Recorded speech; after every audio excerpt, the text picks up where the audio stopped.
I was actually looking for the research and trying to find out what are the average hours. How many hours an average youth uses their phone? Does anybody have any idea? Is 4 to 6 hours, and that is average. I'm not talking about the addicted ones. Addicted ones are even more than that. Average youth uses 4 to 6 hours on their phone. That means our average is also above average. On top of that, I was actually talking about the general situation, but on top of that, something came called COVID, and I felt like when the COVID came and all the technology, because since we are working with the youth, we are concerned about these technology issues for a long time. And then on top of that, this COVID came, and I felt like we were already in the ocean, struggling to figure out how to keep our heads up out of the water.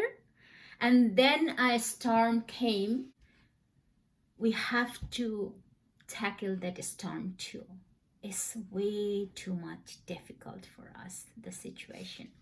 Now, due to the COVID, our teaching is online, our tutoring is online, classes are online, Arabic teaching is online, Quran memorization is online, family gatherings are online, shopping's online, social events online, Eid events online, birthday celebrations online, and what's not.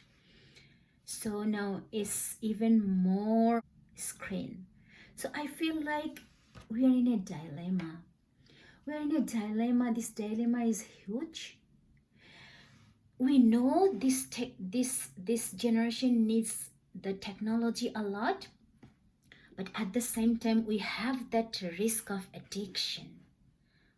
So we have now two things to balance. What should we do? Dilemma of parents, I understand very well.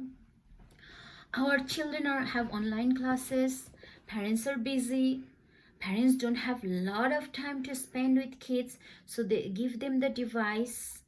Reading books are online, and in school we give that online reading programs too. Math programs are online, IXL, Mathletics, all are online. Even kids' entertainments are online. So as a parent, your question is, if everything is online and you are telling me that I have to reduce the screen time, what do we do?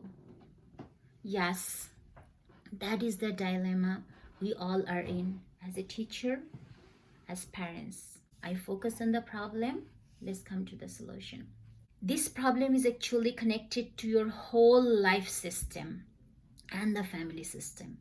So for the solution, that first thing we have to understand, it's a big solution, big problem, big solution, and the solution has to be a whole system solution, not a specific small piece of solution. Another thing we have to realize that the screen time problem is not a single problem. This is actually a door to tons of problems. When it gets opened, it brings in thousands of other problems. For example, a child who is addicted to a screen at a younger age, most likely they have a chance to get addicted to the porn when they are grown up. So see, the screen problem, so innocent problem, but it opens a door to a huge problem later. That's why at the beginning I told you, if you ask me 3 big concerns with the youth nowadays, I would say one of them is the technology. Why? Because it's a door to other problems, other thousands problems that's coming in. That's why take it seriously. And since you need a big solution for this big problem, you need big time and big effort. So invest your time. Do not say I do not have time. Invest your time to battle this problem, to find the solution to this problem. If you start battling to this problem now, maybe you won't have to deal with the bigger problem that's coming in your way. Now let's talk about the strategies. What are the strategies? The first strategy I just mentioned, prevention is better than cure. Don't wait for the problems to happen. Start early. Don't sit and wait to see the problem. Think that the problem is coming, so start working even before the problem comes. Don't give your phone to your toddlers to calm them down. This is not solution. This is actually you are inviting more problems. So do not give your phone to your toddlers to calm them down. Do not give your phone to your toddlers to feed them. If children does not want to eat, find other strategies how to feed them. Your smartphone should not be the solution to that. Then you are the one who is starting the addiction problem, not the kids. That's why I told that they are actually victims. We are adults are actually responsible. We cannot blame them. We start, they fall. Do not keep your TV on for a long time as a background movie. I have seen a lot of families, they just turn the TV on in the morning and it goes on and on. Even they're talking, but TV is on at the background. What message we are giving to our children? Turn the TV on only when you have anything specific to watch, and when that is over, turn it off, so that you give a clear message to your children that TV has a specific time, has a particular time. So those are the things, family rules, family expectations has to be set in front of the kids. Remember, children see, children do. Children learn from seeing what they see around them. They learn from that. Do not be on your phone for a long time. Do not be on Facebook for a long time. We need Facebook, we need social media. Listen, if I have a purpose, I would go to Facebook, I would go to Instagram, I would post it, I would come back. I'm ready for my other life. If any adult is addicted to their phone or device, the kids will be addicted to their phones or device. Remember, two antidotes for screen problems. Reading books and nature, these are the two antidotes for screen problems. Please get your child addicted to the books. The real books is good. This addiction is good. Get them addicted to the real books. Have a library at home. Buy books frequently rather than buying a lot of other gifts. Read books with your children regularly, physical book. Make a habit of buying books as gifts to others. Your child's friend has a birthday, buy one book at least. You can buy other gifts, but buy one book. So you are actually giving your children a message that be connected with the book. Depend heavily on physical books rather than online books. I understand we need online books, and as a teacher I also give the online book options to the parents. That's required, but make sure your children is more heavily dependent on the physical book. They're touching the book, they are reading the book, when lying down they are cuddling their book.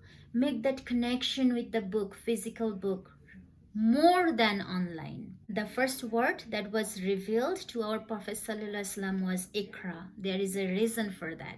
Reading is a solution to a lot of problems. If a child is grown up around a library, is a complete different child from a child who is not. Nature. Yes, that's the second antidote. Please reconnect our children to the nature. We took the children away from the nature and we are suffering from this technology problem. Make them feel nature, make them love nature, make them listen to the rain, make them listen to the bird, and you do with them. Now is fall, so take them outside, lie down on the leaves on the ground, different color of leaves.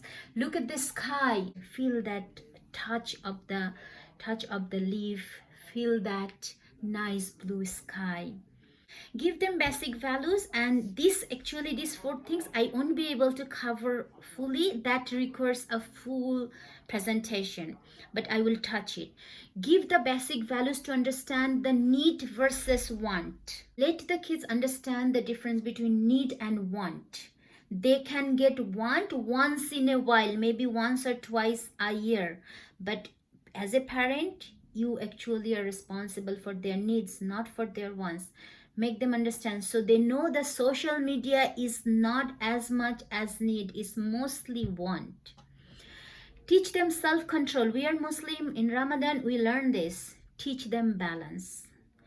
To me, Islam is balance. Everything. If you go to any extreme, you are away from Islam. Find that equilibrium point. Where is the balancing point? And that's the solution of all problems. So teach them that basic value. Look for the balance for every single thing. Not only for the technology, it's for every single thing.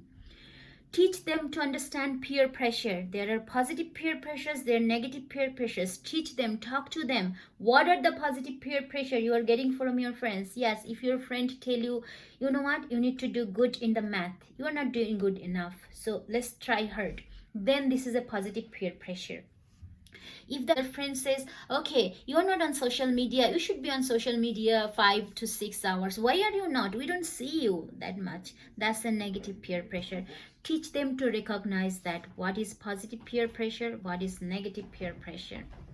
Attach your kids with bigger goals of the life. If the kids are attached to the bigger goals of the life, these small problems goes away. I can give you an example. 3 sisters, they memorized whole Quran in 4 months in the COVID situation. In the COVID situation, we got a lot of complaints from the parents. My kid is online whole time. I cannot take his tab away. But this mother, she put a bigger goal for her 3 kids. Let's memorize. This is the time. We are all home. Let's memorize the whole Quran. And in 4 months, she has 3 Hafizas in her house. 1 in grade 7, 1 in grade 6, 1 in grade 4. So attach your kid to the bigger goals. Now I want to focus on the present situation and parent involvement. Now, present situation, your kid needs to go online for learning. So please set a routine.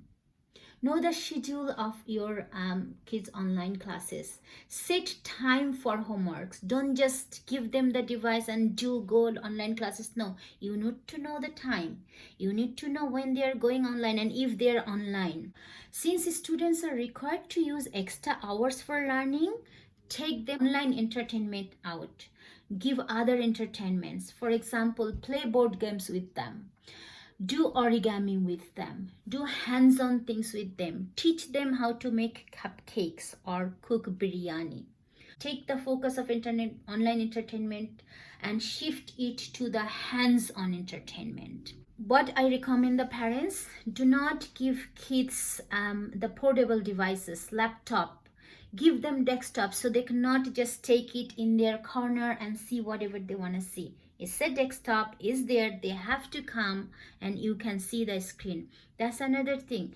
Set it in a way so screen does not face the wall. Screen face away from the wall. So anybody going back, they can just look at the screen. That's another strategy. Be vigilant. Be cautious. Don't be police, but be cautious. And do not be naive either.